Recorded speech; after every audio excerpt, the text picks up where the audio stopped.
Students, class 10th के हम first chapter में पढ़ रहे थे केमिकल रिएक्शन और इक्वेशंस में बैलेंसिंग ऑफ केमिकल इक्वेशन।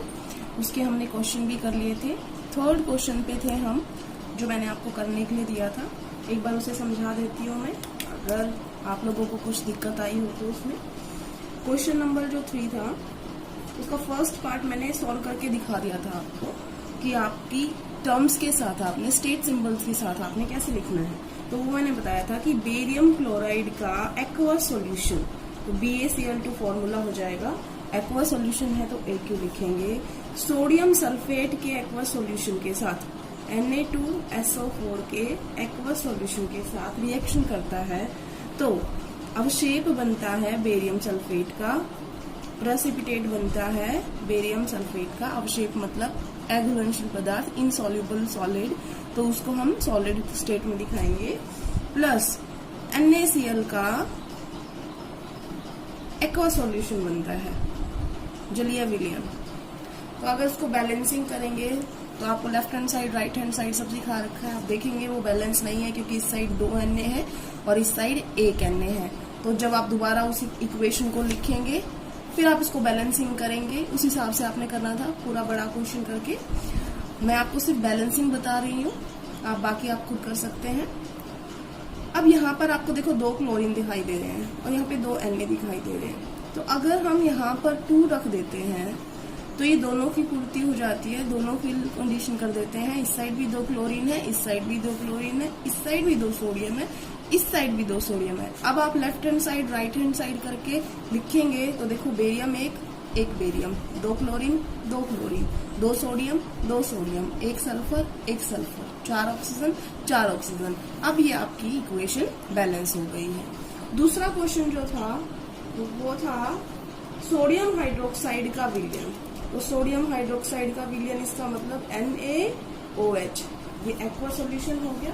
उसके बाद HCl का हाइड्रोक्लोरिक अम्ल का, ये भी एक्वस हो गया। जब इन दोनों को मिलाते हैं तो NaCl का जलीय विलयन बनता है, ये भी एक्वस है। प्लस में जल बनता है, जल को हम लिखेंगे H2O, और क्योंकि ये लिक्विड स्टेट में है तो L। इतना हो गया। इसके बाद हमें इसको बैलेंस करना है। देखते हैं पहले left hand side, right hand side करके कि क्या हमें बैलेंसिंग की जरूरत है। तो देखोगे लेफ्ट हैंड साइड लिखो, यहाँ पर राइट हैंड साइड लिखो, फिर आप लिखो Na। यहाँ पर 1 Na है, यहाँ पर भी 1 Na है, यहाँ पर 1 ऑक्सीजन है, यहाँ पर भी 1 ऑक्सीजन है, यहाँ पर 2 हाइड्रोजन है, यहाँ पर भी 2 हाइड्रोजन है, यहाँ पर 1 क्लोरीन है, राइट हैंड साइड में भी 1 ही क्लोरीन है। तो ये इक्वेशन बैलेंस करने की जरूरत ही नहीं है क्योंकि ये ऑलरेडी बैलेंस्ड है। तो आप सिर्फ left hand side, right hand side, उनके एलिमेंट्स के डिजिट लिख के कि ये कितना है, ये कितना है, लास्ट में लाइन लिखोगे कि इसे बैलेंस करने की जरूरत, इसे संतुलित करने की आवश्यकता नहीं है क्योंकि ये ऑलरेडी बैलेंस्ड है। तो आप कहेंगे कि दी गई समीकरण पहले से ही संतुलित है, तो इसे और संतुलित नहीं कर सकते। बस, this equation is already balanced, ये आपने लिखना है। ये आपका क्वेश्चन हो गया यहाँ तक। अब आप आते हैं नेक्स्ट टॉपिक पे। अब इसके अंदर नेक्स्ट टॉपिक है टाइप्स ऑफ केमिकल रिएक्शंस।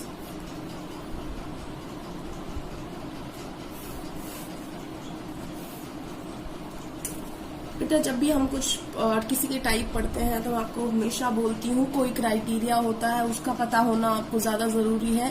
यहाँ पर जो टाइप्स ऑफ केमिकल रिएक्शन है, केमिकल रिएक्शन कितने प्रकार की हो रही है, उससे पहले आपको ये पता होना चाहिए कि हम यहाँ पर कौन सा आधार रख रहे हैं।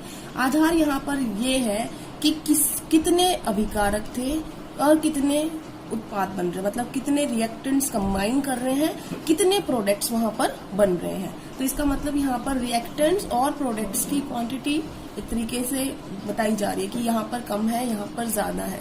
तो रिएक्टेंट्स और प्रोडक्ट्स के अमाउंट के हिसाब से, उसके आधार पे हम इसको डिवाइड कर रहे हैं। 4 प्रकार की होती है केमिकल रिएक्शन इस हिसाब से। तो हम पहले चारों प्रकार लिख लेते हैं। पहली होती है कॉम्बिनेशन रिएक्शन,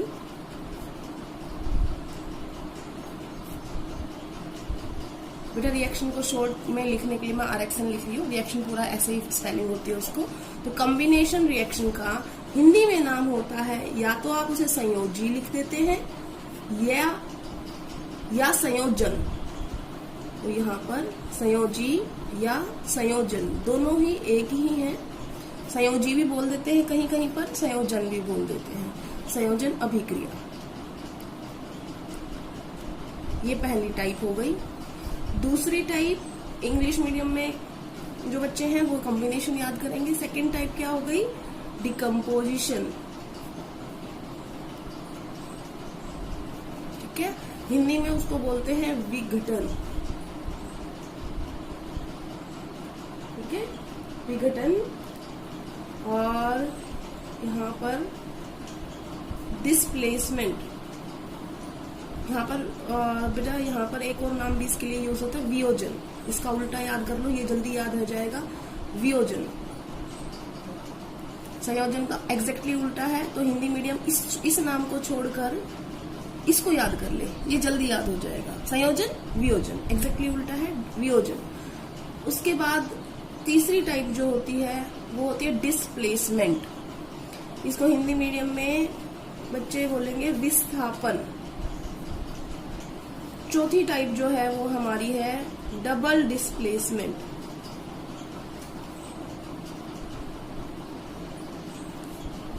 द्विविस्थापन। तो मैं दोबारा बता रही हूँ, टाइप्स ऑफ केमिकल रिएक्शन, रासायनिक अभिक्रिया जो होती है इस आधार पर कि कितने प्रोडक्ट और कितने रिएक्टेंट बन रहे हैं, लिए जा रहे हैं, उस हिसाब से 4 टाइप की होती है। एक कॉम्बिनेशन रिएक्शन, दूसरा डिकम्पोजिशन रिएक्शन, तीसरा displacement reaction and fourth is double displacement reaction. तो 4 प्रकार की रासायनिक अभिक्रिया होती है, उनके प्रकार है। पहला संयोजी या संयोजन अभिक्रिया, दूसरा वियोजन अभिक्रिया, तीसरा विस्थापन अभिक्रिया और चौथा द्विविस्थापन अभिक्रिया।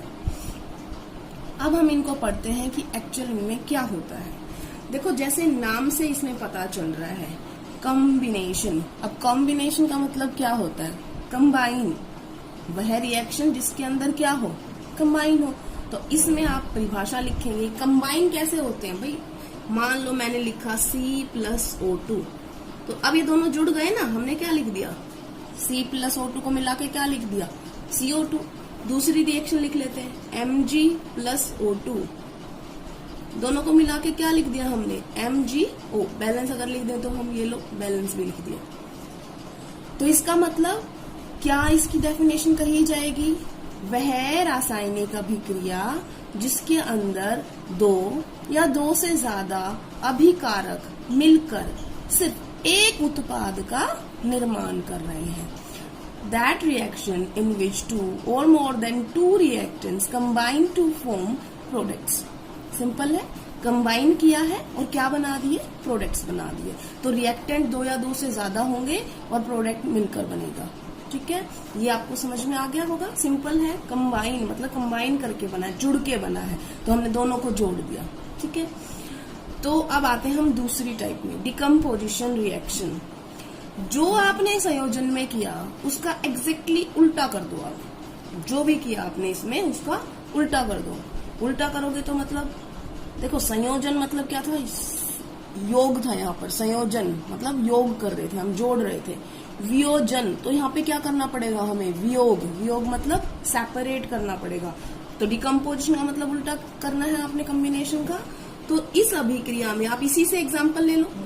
आपने ये एग्जाम्पल में ये बनाया था ना, हम इसमें उल्टा लिख देंगे कि यहाँ पर उसका उल्टा किया हमने। अब आप शायद समझ गए होंगे क्या हुआ है। इसमें हमने ये बनाया था, हमने इसमें इसको तोड़ दिया, एग्जैक्टली इसका उल्टा किया। तो इसका मतलब परिभाषा लिखेंगे इसकी, क्या लिखेंगे? वह रासायनिक अभिक्रिया जिसके अंदर एक अभिकारक टूटकर 2 या 2 से ज्यादा उत्पाद का निर्माण करता है। वह रासायनिक अभिक्रिया जिसमें एक अभिकारक टूटकर 2 या 2 से ज्यादा उत्पाद का निर्माण करता है। बेटा ये जो साइन लगाया मैंने, ये गर्म करने का साइन है, मतलब ऊष्मा दी गई है, उसे हीट किया गया है। ऐसे ही थोड़ी ना मैग्नीशियम ऑक्साइड टूट जाएगा, तो गर्म करेंगे फिर टूटेगा। तो ये ट्राइंगल का निशान का मतलब होता है हीटिंग की गई है। अभी इंग्लिश मीडियम वाले लिखेंगे तो क्या लिखेंगे, that reaction in which one reactant decompose और ब्रेक डाउन इनटू 2 और मोर देन 2 प्रोडक्ट्स। ठीक है, टूट कर एक से ज्यादा प्रोडक्ट दे रहा है। ठीक है, एक था ये, यहाँ से 2 से ज्यादा प्रोडक्ट मिल रहे हैं, 2 या 2 से ज्यादा प्रोडक्ट मिल रहे हैं। दूसरा एग्जाम्पल देख लेते हैं इसका। फॉर एग्जाम्पल चूना पत्थर सुना होगा आपने, मार्बल, संगमरमर, कई नाम है इसके, लाइमस्टोन। जब आप इसको गर्म करते हो तो ये टूट जाता है और कैल्शियम ऑक्साइड प्लस में CO2 मिलती है। तो हमने क्या किया, उसको गर्म कर दिया और वो क्या बन गया, गर्म करने के बाद ये दोनों अलग हो गए। तो ये एक था ना अभिकारक, टूट के क्या बना दिया उसने, 2 या 2 से ज्यादा उत्पाद। एक रिएक्टेंट था, 2 प्रोडक्ट बना दिए। यहाँ पे एक रिएक्टेंट था, 2 प्रोडक्ट बना दिए। ये दोनों एक दूसरे के उल्टे हैं। तो कई बार क्वेश्चन भी आता है कि संयोजन अभिक्रिया वियोजन अभिक्रिया की उल्टी कैसे होती है। तो आप बता सकते हो कि संयोजन में जुड़ के उत्पाद का निर्माण होता है और वियोजन में टूट कर उत्पाद का निर्माण होता है। वहां पर जुड़ रहे हैं 2 या 2 से ज्यादा अभिकारक, वहां पर 2 या 2 से ज्यादा उत्पाद का निर्माण हो रहा है। वहां पे प्रोडक्ट एक होता है, यहाँ पे रिएक्टेंट एक होता है। ये सब क्या है, एक दूसरे के अपोजिट है। ठीक है, अब आते हैं हम थर्ड टाइप, जो है कि विस्थापन किसे कहते हैं। देखो नाम से पता चल रहा है विस्थापन। या देखो प्लेस मतलब जगह, डिस मतलब भाई वहां से खिसका दो, डिस्प्लेसमेंट मतलब क्या होता है कि थोड़ा सा सरकने के लिए कोई कह दे कि डिस्प्लेसमेंट हो रहा है, थोड़ा सा जगह दी जा रही है। तो विस्थापन मतलब उसकी सतह से उसे हटाना, उसके स्थान से उसे हटाना। तो समझो जैसे अगर एक ये बच्चा बैठा है, ठीक है ना, पहले से ही ये 2 की शीट मान लेते हैं मान लो, और ये कोई बाहर से बच्चा आया, यहाँ पे एक बच्चा यहाँ पे बैठा है, ये 2 साथ बैठे थे। ये 9th क्लास का बच्चा है, इतने में कोई 12th क्लास का बच्चा आता है, वो कहता है कि मैं बैठूंगा, आप खड़े हो जाओ। तो उठ जाएगा कि नहीं उठ जाएगा, उठ जाएगा ऑटोमेटिकली, क्योंकि 12th क्लास का बच्चा बोल रहा है 9th वाले को। और छोटी क्लास ले लो अगर आपको लग रहा है कि नहीं उठेगा। मान लो नर्सरी का बच्चा है, नर्सरी का बच्चा और ये 5th का बच्चा है। 5th वाला बच्चा आएगा, नर्सरी वाले बच्चे को खड़ा करने के लिए कहेगा तो वो खड़ा हो जाएगा ना अपनी जगह से। तो इसका मतलब क्या हुआ, यहाँ पर जो जगह थी किसकी थी, नर्सरी क्लास वाले बच्चे की, वो जगह किसने ले ली, 5th क्लास वाले बच्चे ने। क्यों ले ली, क्योंकि वो एज कम्पेरिजन टू दिस वो ज्यादा स्ट्रोंग है। ये बात मैं क्यों समझा रही हूँ, यहाँ पर जो रिएक्शन हो रही है उनके अंदर क्या होता है, ज्यादा अभिक्रियाशील तत्व कम अभिक्रियाशील तत्व को उसकी जगह से हटा देता है। उसके जगह में बैठा होगा कम अभिक्रियाशील तत्व, अगर बाहर ज्यादा अभिक्रियाशील तत्व आएगा तो वो उसकी जगह से हटा देगा। अब हमें पता कैसे चलेगा कौन सा मेटल ज्यादा रिएक्टिव है, कौन सा कम रिएक्टिव है। तो उसके लिए मैं आपको एक छोटी सी ट्रिक बताती हूँ, वो आप हमेशा ध्यान रखोगे तो आपको कभी दिक्कत नहीं आएगी किसी की रिएक्टिविटी पता करने में। तो फॉर एग्जाम्पल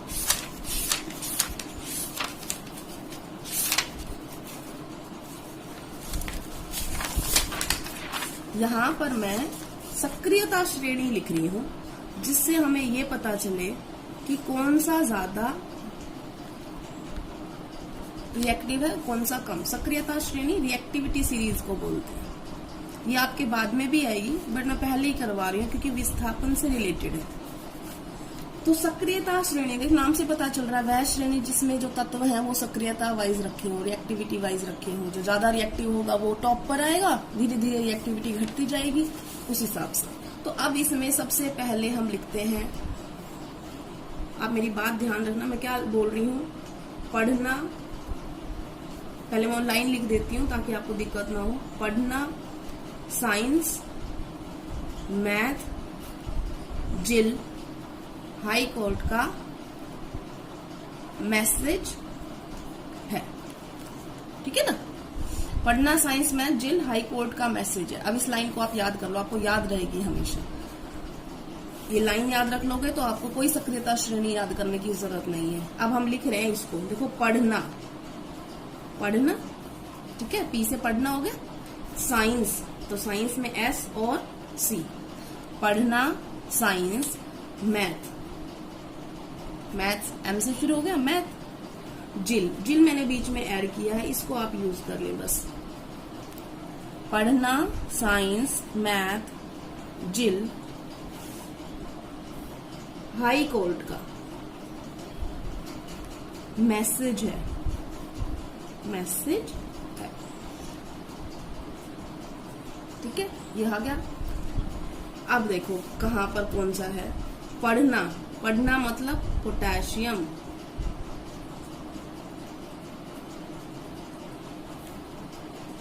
सोडियम, कैल्शियम,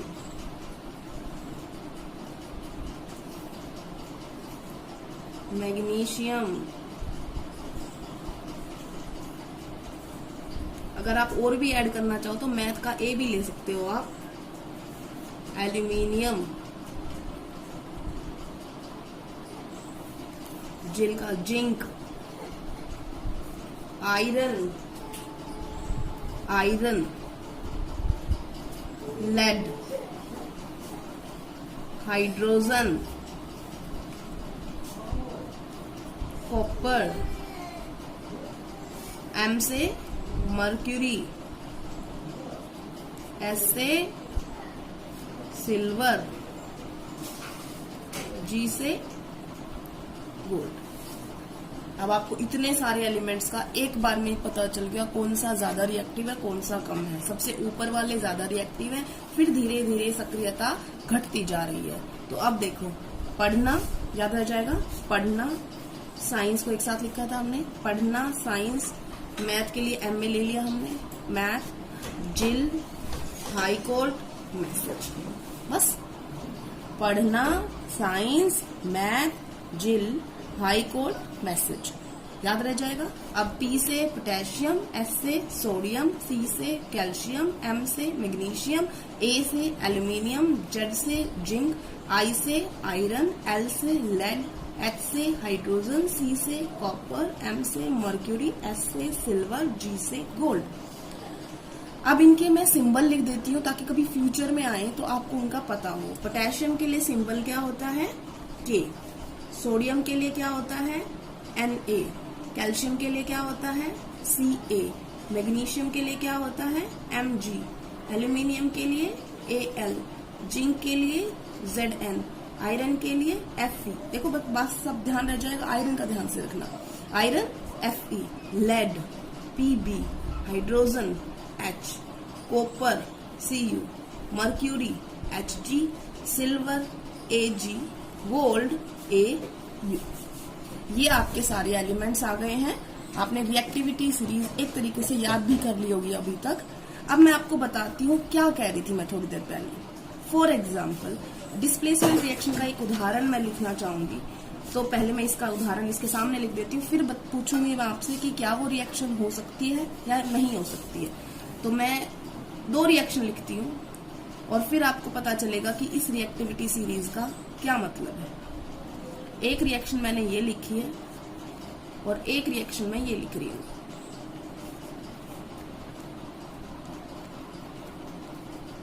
दो रिएक्शन लिखी हैं और दोनों की दोनों विस्थापन अभिक्रिया लिखी है।